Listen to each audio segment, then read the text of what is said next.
ये जो तिग्मांशु धूलियां हैं, इनके पीछे भी आप ईंट लेके भाग रहे थे सड़क पे। अब छोड़िए, क्या आज सब बात कर रहे हैं।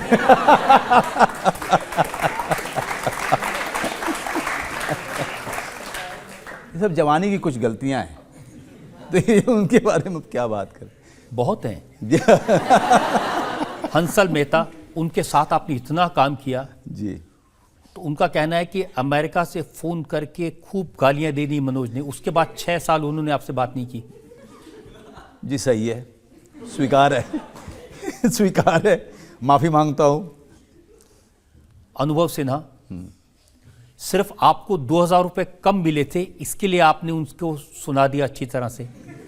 अच्छा, मैं अनुभव सिन्हा के, अब जरा मैं ये आपको वाकया मैं बताता हूँ, आप लोग डिसाइड कीजिए कि मैं सही था कि गलत था। अनुभव सिन्हा एक सीरियल कर रहे थे, उसमें मेन रोल हमारे एक दोस्त थे विनीत कुमार, वो कर रहे थे, और मुझे उस माफिया किंग का राइट हैंड का काम मिला था, और वो गूंगे का रोल था।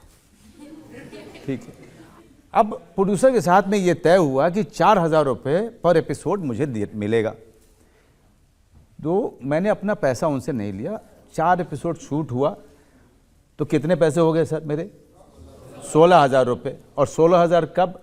93 में, जब खाने के पैसे नहीं होते थे। अब क्या हुआ कि जब मैं पैसा लेने गया तो प्रोड्यूसर ने कहा, यार मुझे तो बेवकूफ़ बना दिया गया। मैंने कहा क्यों? तुझे ऐसा इतना पैसा क्यों मिलना चाहिए? मैंने कहा क्यों सर, मैंने काम किया है।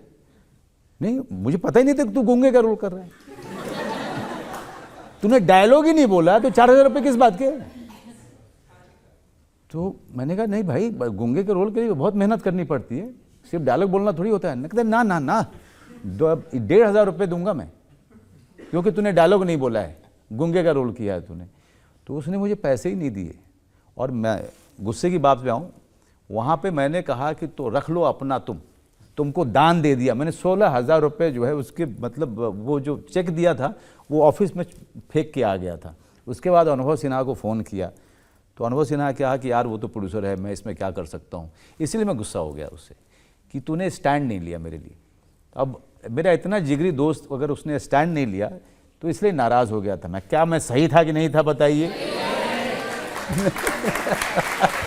लेकिन जिन लोगों के पीछे आप ईंट लेके भागे थे वो क्या किस्सा था? कुछ नहीं, दारू पी के लड़ाई हो गई थी और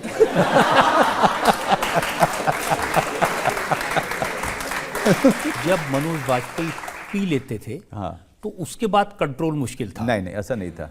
मैं कभी नहीं, मैं इस मामले में हमेशा जब छोड़ी, जब तक मैंने छोड़ी भी तब तक मैं कह रहा हूँ, जैसे मैं उन्हीं दोस्तों के साथ मैं बैठता हूँ जो लोग दारू पी रहे हैं, शराब पी रहे हैं, तो मैं उन्हीं के साथ बैठता हूँ जिन मैं जानता हूँ कि ये लोग झगड़ा नहीं करेंगे आपस में।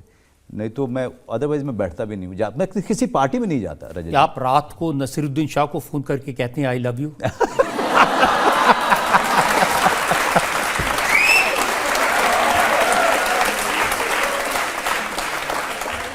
देखिए इसमें कितना प्रेम है।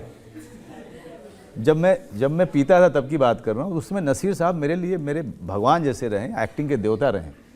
तो मैं उनको कोई फिल्म देख लेता था उनकी और मैं एकदम गदगद हो जाता था, कितना सीख रहा हूँ मैं। तो रात को फ़ोन कर देता था उस नशे में अपना प्यार जताने के लिए। तो एक बार फ़ोन किया मैंने उनको, क्योंकि एक सीन किया था तो मैंने उनसे जो सीखा था बहुत कुछ उसमें यूज़ किया, तो मेरा डायरेक्टर खुश हो गया था। तो मैंने सीन उनको फ़ोन किया अपने दोस्तों के साथ जब पार्टी कर रहा था, तब मैंने कहा नसीर भाई आई लव यू सर। तो उन्होंने कहा मनोज मियाँ कितना पी चुके हो? तो जिन दोस्तों के साथ आप पार्टी करते हैं ना, वही बताते हैं कि एक ज़माना ऐसा था, करता था रजत जी, अब कहाँ। अब मैं उसी ज़माने की बात कर रहा हूँ। वो कहते हैं कि 40 रुपए की बोतल आती थी जी, मनोज वाजपेयी पूरा पी गए हाँ, और डांस किया हाँ, और ये वही डांस है जो बाद में सत्या में आया। तो देखिए ना, ये जो भीकू मात्रे का डांस। जी, भीकू मात्रे भी अपने गैंग के किसी दोस्त की बहन की शादी हो रही है, उसमें नाच रहा है, सब लोग दारू पिए हुए हैं और सब नाच रहे हैं। नाच गाना तो ऐसे ही होता है सड़कों पे, और आम लोगों के शादियों में समारोह में तो ऐसे ही होता है। वहाँ थोड़ी कोई ऋतिक रोशन की तरह डांस करता है, किसी को नहीं हुआ। और जो बहुत ज़्यादा पी जाता है वो ऐसा वाला डांस करता है जो दुनिया में मतलब माइकल जैक्सन ने भी नहीं सोचा होगा कि ऐसा कुछ।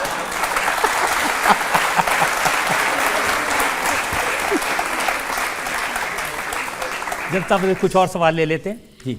आपको बहुत सारे अवार्ड्स मिले हैं, जनता आपके अभिनय की दीवानी है, लेकिन आपने किसी बड़े प्रोडक्शन हाउस के साथ काम नहीं किया, कुछ खास वजह? वजह तो वही लोग बताएंगे।